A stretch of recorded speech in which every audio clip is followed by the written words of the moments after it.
আমার জীবনের একটি গল্প আপনাদেরকে শোনাবো। আমি নিম্নবিত্ত ঘরের একটা ছেলে, লেখাপড়ার দৌড় আমার খুবই কম। বাবা মা অনেক চেষ্টা করেছিল, তবে লাভ হয়নি।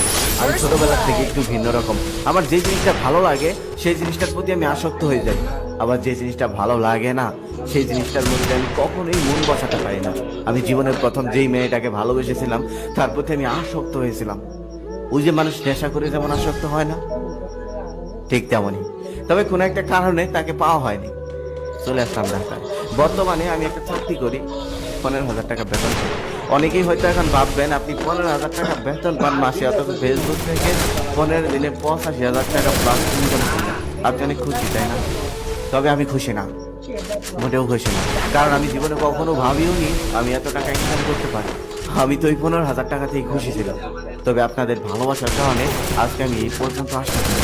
আমি 15,000 টাকাতেই সন্তুষ্ট ছিলাম ঠিক, তবে আমি সবসময় চাইতাম অনেক টাকা ইনকাম করতে।